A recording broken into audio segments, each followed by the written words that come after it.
Okay, so we are going to be on part 3 of Who's the Fool Now from Wounds of God. So this is chapter 2, part 3.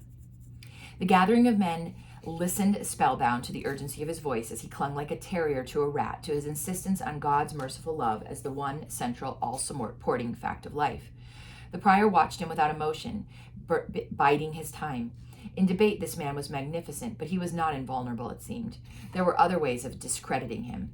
Prior William smiled complacently as they went in to eat after the midday office. He waited his moment with pitiless detachment.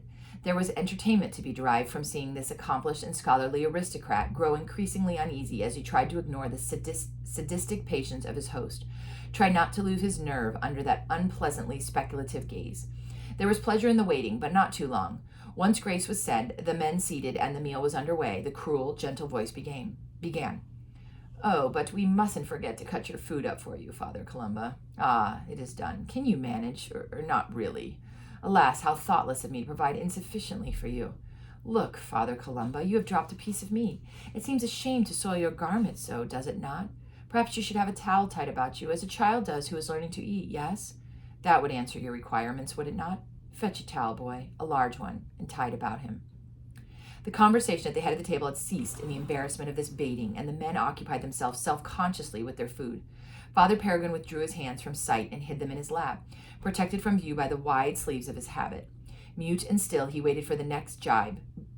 Gib. I can't remember how to pronounce that word. G-I-B-E. Gib. I think it's Gib. I'm sorry. I'm drawing a blank as to how to pronounce that word.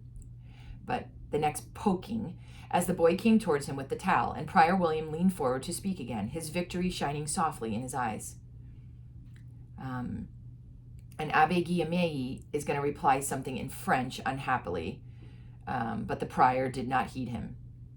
"Thanks, lad. There now. Here is the towel. Shall we not tie it around you, my friend?" Peregrine looked around at the boy standing there with the cloth in his hands, and at the sophisticated men who sat hushed in unwilling fascination at the sight of him, caught in his clumsiness and helplessness. It was more than he could bear. "No!" The harsh pain of his cry splintered the tension of the atmosphere. Tom thought the loneliness of it would have bruised a heart of stone, but it did nothing to disturb Prior William's placid smile. He scarcely even blinked. Peregrine groped on the floor for his crutch that lay beside him, and pushing back his chair with a violence that sent it crashing to the ground, he stumbled blindly to the door. One of the serving boys assisted him in his ineffectual struggle with the latch, and he escaped. Brother Tom sat frozen in his seat, appalled. The prior looked down the length of the table at him, his eyebrows raised, his eyes mocking. "He seems a temperamental, unstable man, your lord," he remarked in the silence. "Does he ever complete a meal both sober and in good humor, or have I said something to upset him?" The blood was pounding in Tom's ears like thunder. He stared, speechless with rage, at this cruel, smiling man. His heart remembered those weeping words from long ago. "Oh God, how shall I bear the loss of my hands?" And he lost his temper. Slowly he rose in his place. Father Chad took one look at him and buried his head in his hands. Brother Tom walked with measured deliberation to the head of the table and stood looking down at the prior, who returned his look with scornful amusement. Tom took a deep breath and with an effort kept himself from shouting. "It is easy, sir," he said, his voice unsteady with restrained rage, "to humiliate a man and make him look foolish. Why, all it takes is this." And quick as lightning, Tom shot out his arm, seized the prior by his silver hair, and smacked his head down into his dinner. He stood shaking with anger, oblivious to the murmurs of some, and the stunned silence of others. Prior William lifted his dripping face from the table. His left eyebrow was decorated with a blob of parsley sauce. The boy who held the towel hurried to his side.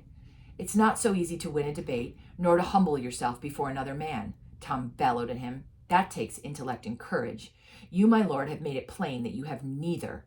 He stood glaring at him for a moment and then said in contempt, "Ah, you sicken me. I would rather be the cockroach that crawls on the floor in the house where my abbot is master than be the greatest of those who serve under you." It might not even have been so bad had not Father Roger from Whitby added a quiet "Amen." That was the last straw. "Take him away," snapped Prior William, his face a mask of fury behind the remnants of sauce. "Let him cool his head in the prisons until his master is in a fit state to give permission for his flogging. I had heard the Benedictine houses were sliding into decadence, but now I see it with my own eyes." It was not until the afternoon's discussions had been concluded and vespers said that Father Peregrine caught up with Father Chad. "Where's Brother Thomas?" he asked with some trepidation. What's he done now? I regret he made a spectacle of himself at the table after you left, Father. Father Chad shook his head sadly. He pushed my Lord Prior's face down into his dinner. He said it took no more than that to humiliate a man and make him look foolish.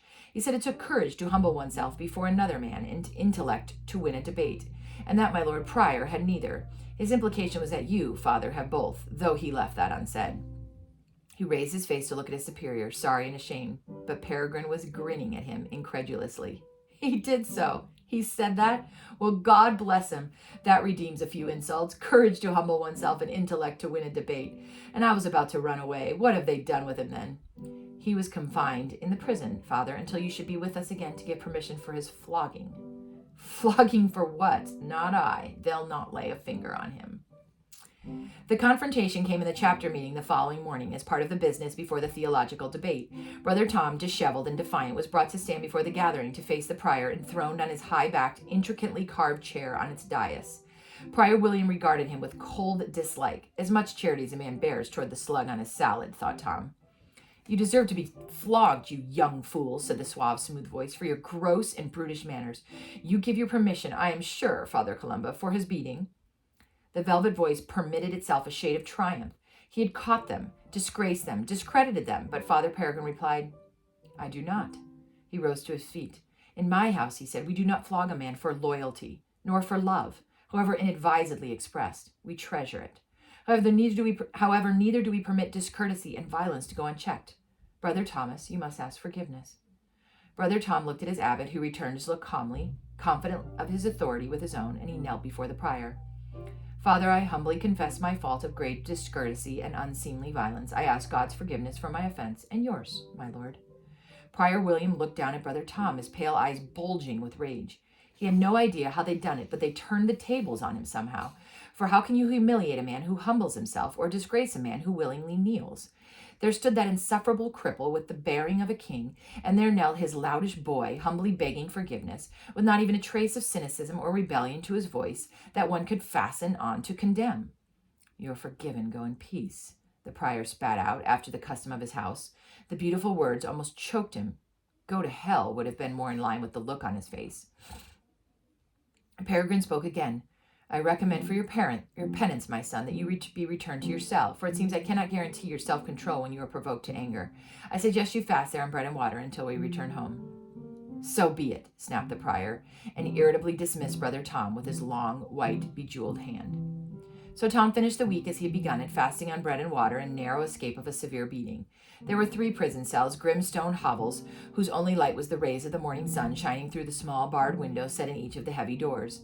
In the cell adjoining his was one of the local men, a farmer, kept there until his family should pay off an outstanding debt to the priory for right of way across the canon's land. He and Tom whiled away some of the hours of their imprisonment in talk. They could converse tolerably well if they raised their voices and stood with their faces up against the barred apertures in the cell doors. He's a grasping old tyrant, is the prior, the farmer ruminated, when he had told Tom the story of his troubles and his debt. Well, that's plain enough. Look at this conference, up to his tricks again. Enough is a word beyond his understanding. What? I thought the business was all theology and spiritual stuff. Spiritual, said the farmer. God gave us nothing spiritual here but the servants' wages. No, he wants the fishing rights of the river. Fishing? What has that to do with his conference? Tom was bewildered.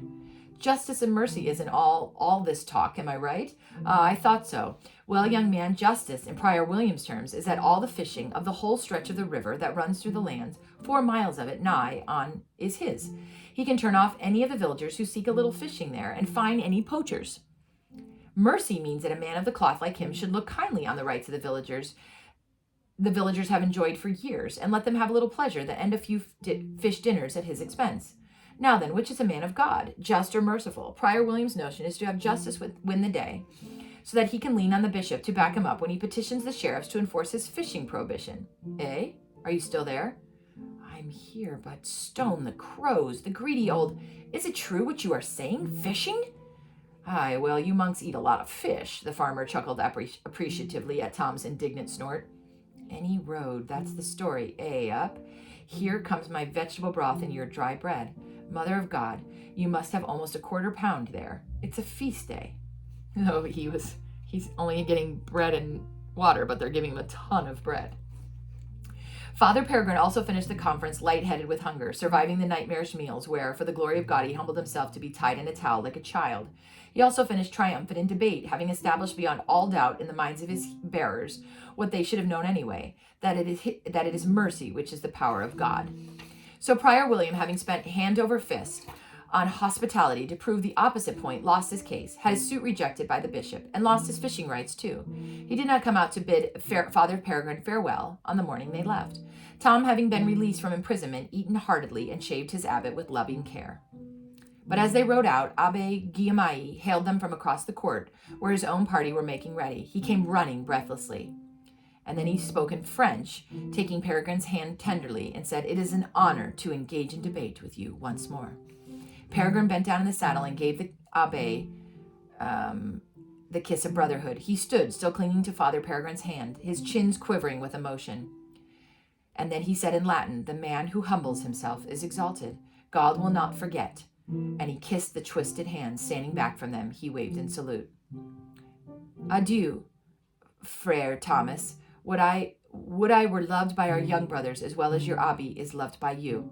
Adieu, Père Chad. Au revoir. Au revoir." I can't speak French at all. Saying goodbye. Au revoir. Au revoir. Au revoir? Is that what it is? I'm so bad. They rode home with almost the same urgency of their outward journey, thundering across the moorland turf of the last few miles, Peregrine longing for the haven of his own community. When they arrived, they were greeted by the porter, opening the gate with the news that there were distinguished guests staying in the guest house, Sir Geoffrey and Lady Agnes de Abbasier. Oh, remember them. Father Peregrine shook his head. "Father Chad, you and Brother Ambrose must be their host tonight. I'm not eating with anyone. I'm too hungry." Mother pushed the wood together on the fire. A little flame sprang up out of its dying glow. Sitting on the stone in the firelight, wrapped in a shawl, the folds of her blue skirt falling around her feet and her unruly hair tumbling down her back, she looked as though she didn't belong in the century any more than Peregrine did. "That was a horrible, horrible man," I said. "Nobody should behave like that." "Don't you think so?" She was still not satisfied with her fire and rearranged it until it was burning well again. "That's better." "Well, I've never met anyone like it." Mother sat crouched on her stone, her chin in her hand, watching the fire. The flames illuminated her face around us. Dusk was deepening into the night. "Cruelty," she said, turning her head to look at me, "is part of human nature. An acorn is like an oak. The small, acceptable cruelties you and I might get away with are not much different from Prior William's spite." "How depressing," I said gloomily. "I don't want to be like him." "Well, that's all right. When you have no mercy to give, you can always ask for more. For all our cruelty and heartlessness, there is a prayer. Lord Jesus, have mercy on me, a sinner. His mercy takes root in us, grows like a weed if you give him the chance. Where's your father? Not still putting Cecily to bed?" "No, here he comes. Oh, good, he's got a bottle of wine, and Therese has some crisps." Mother smiled and stretched out her feet to the fire's warmth. Songs and stories and wine by a campfire. People who stay in hotels don't know anything that they're missing. "Mother," I said as I reached my hand out for the plastic beaker of wine Daddy offered me. "Thank you, Daddy. What was that you said about Brother Tom and a young lady?" "I said he got into trouble in his novitiate year after he'd taken his first vows." "Will you tell me that story?" "Someday, not tonight. Remind me another evening." I did remind her every evening we were at camp, but the little one stayed up later and later, playing in the stream and singing songs around the fire. So there were no more stories until the holiday was over and we were home again. And that is the end of Chapter 2, Part 3, which was entitled, Who's the Fool Now?